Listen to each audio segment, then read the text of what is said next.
Right, good morning everybody on this stormy morning. I think you're getting on quite well. And although the book really takes the next three sessions step by step, what I'd like to do is just give you the big picture if you want, so that you can see particularly the next lesson in the context of where we're going overall. So next lesson will be about responding without it. Just to recap, I'm going to skip over these slides because you're familiar with them. We've learnt that with a balanced hand, 12 to 14 points, you open one no trump. With unbalanced hands of 12 plus points and balanced hands of 15 plus points, you open with one of a suit. We've talked about responses to one no trump. And the key point there is that the opener has described his hand very well. I don't want to go into this too much because we saw before, but I will make the point that two of these bids, two no trumps and three of a suit over one no trump, invite opener's opinion. And in the first case, the two no trumps, opener's opinion may be that he actually passes, because if he's got a minimum hand and he knows his partner has got about 11 high card points, then he doesn't want to go any higher. But he is invited to proceed to game to three no trumps if he's got a maximum. So opener will proceed to three no trumps with a 14 count. Three of a suit is a little bit different because although he's the responder is asking opener for an opinion, that opinion does not include the option to pass. The opener is forced to bid again, and he can either bid three no trumps with two of the responder's suit, or three no trumps, or four of the suit with three of responder's suit, because then they have an 8-card fit. And then the rest of the bids just express a final opinion, and opener must not bid again. So I say at the bottom there, Mike Griffiths pointed out that we have a problem with unbalanced hands in response to one no trump with 11 to 12 high card points. We do have a way of addressing that, but we'll do that in elections. So opening one of a suit, as we said, you open your longest suit, and with equal length suits generally start with the higher ranking of those two suits. There are a couple of exceptions, and we talked about one of them last week, but don't make them up, just stick to those rules. And last week we talked about raising partner's suit with support, so we know the opener has four or more of the suit he opens with, and if we have four or more of that suit, then we raise partner's suit to an appropriate level, and you can see the next slide. This week, what we're going to talk about is what we do without fit for partner's suit. So we're familiar with this slide, I think, and just saying, do we have values for games?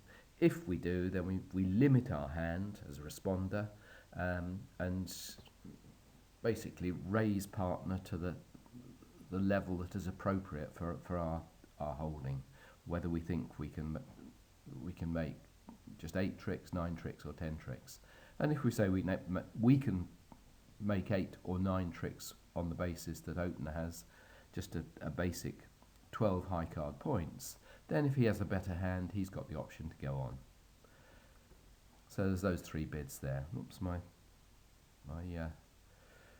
arrow seems to have slipped. Never mind. Okay. What I now want to talk about is developing the auction and what we do without a fit for partner's suit. And I really want to give you time to, in your own time, just to simulate the next 3 slides. So that's what I'm really interested in with this video. So what are we doing? We're starting a conversation. What we're trying to do is either to locate an 8-card or a better fit, or to play in no trumps if we don't have an 8-card fit, or we decide it's better to do so, or to and also to decide on the level of the final contract, i.e. whether we're going to stay in part score or whether we're going to proceed. So here's the bit I'd like you to reflect on the next couple of slides. Different types of bids.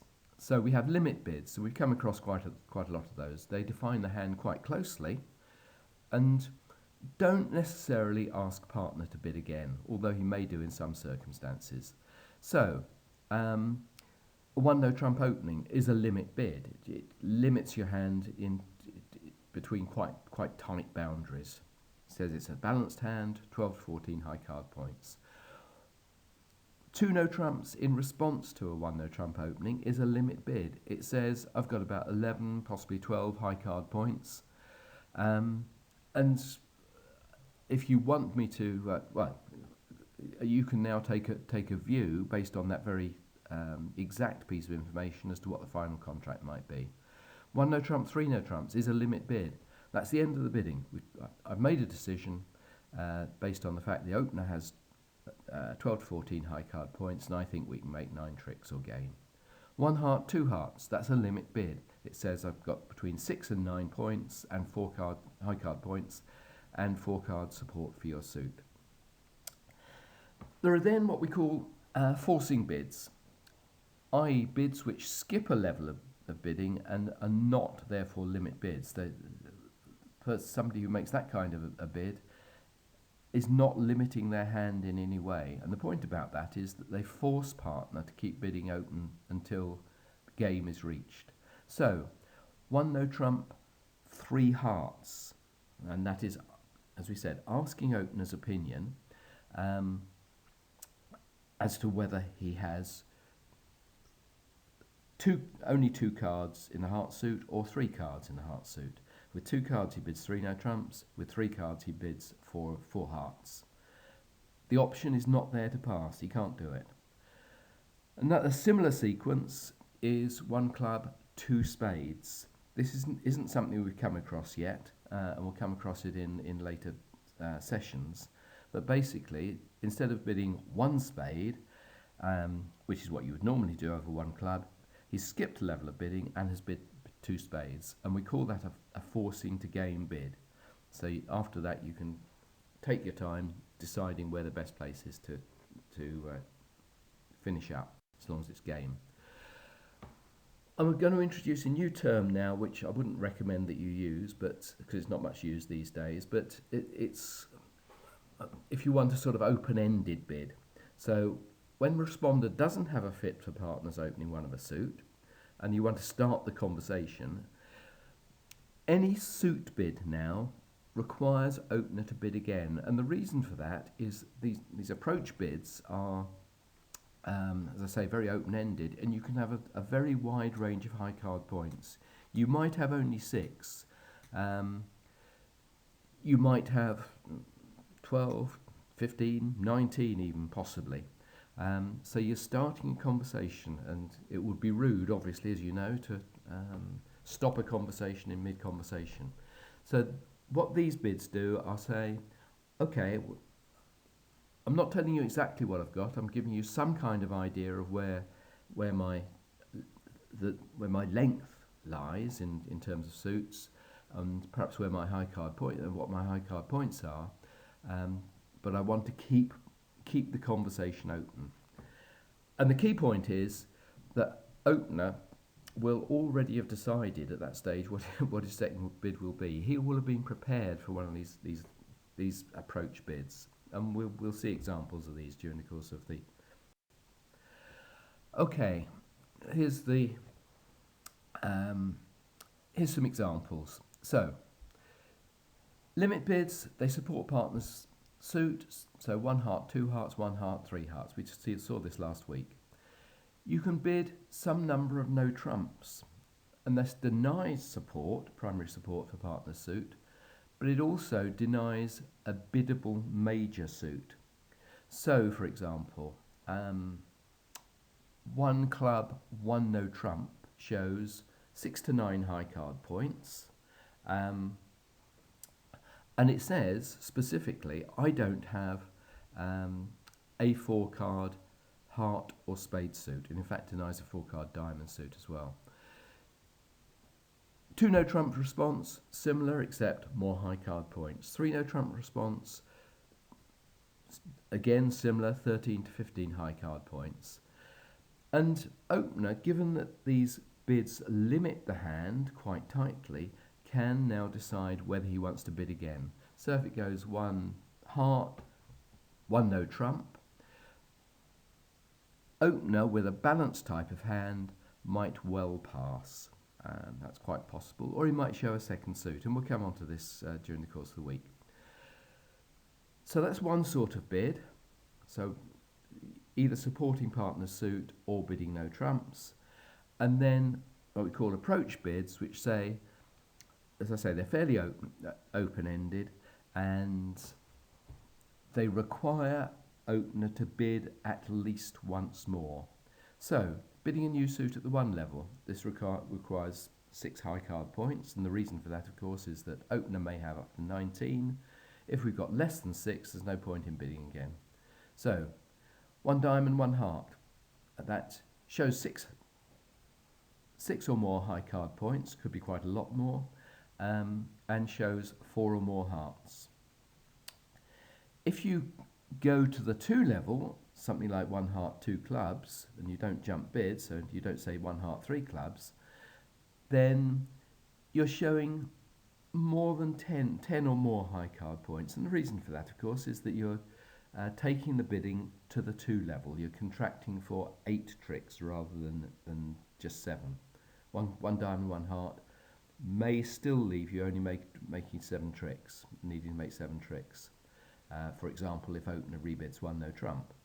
But if you push the partnership to the 2 level, you need some more values.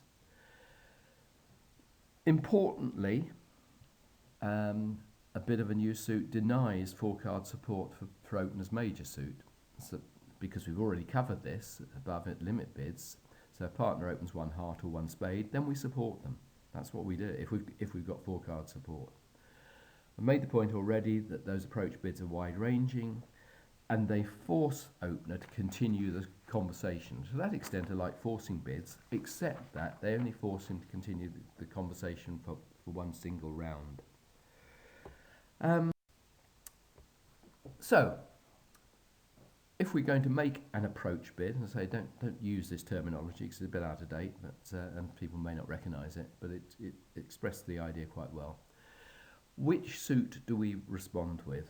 And this is fairly mechanical stuff, and we're going to cover it during the lesson, so don't worry too much about this. It's the last couple of slides that I want you to have time to think about.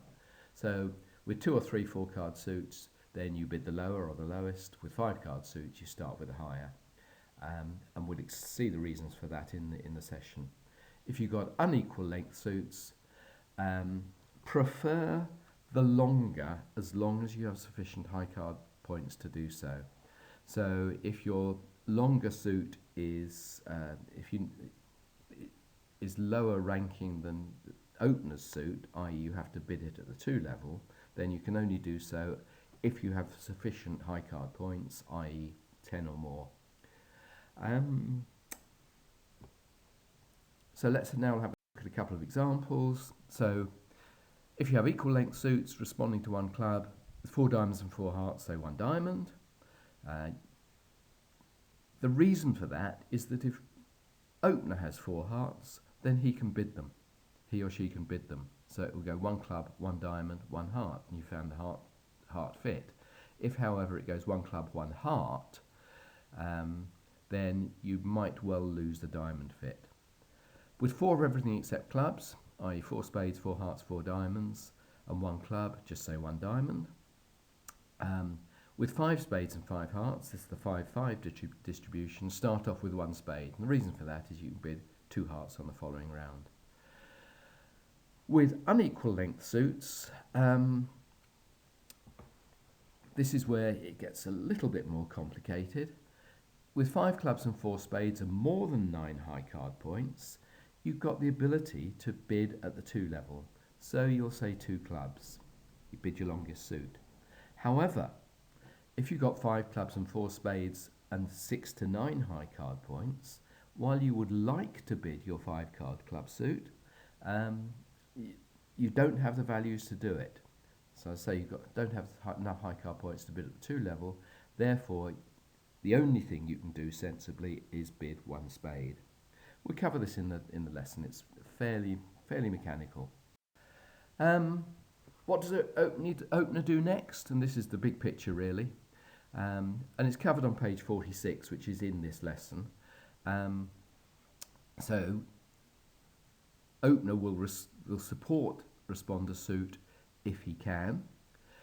But then if he doesn't have support, if opener doesn't have support, then he might well bid a second suit or repeat his first suit. This is in lesson 6, don't worry about it at the moment, but it does give you an idea of where we're going. And also opener might well bid no trump. So this goes back to that slide where we talked about balanced hands of 15 plus high card points. You can't open one no trump because you're too strong. However, you do have a balanced hand, so you think that no trumps might well be where you're going. That's all, I think. Hope you have time to look at this. I'm sorry it's been a little bit longer than I intended, but I'll look forward to enlarging on it on Thursday. Really, it's just those 2 or 3 slides that I'm really interested in. 9, 10 and 11. If you can make sure that you know what questions you might want to ask about that's really the key point. Right, have a good day. Bye now.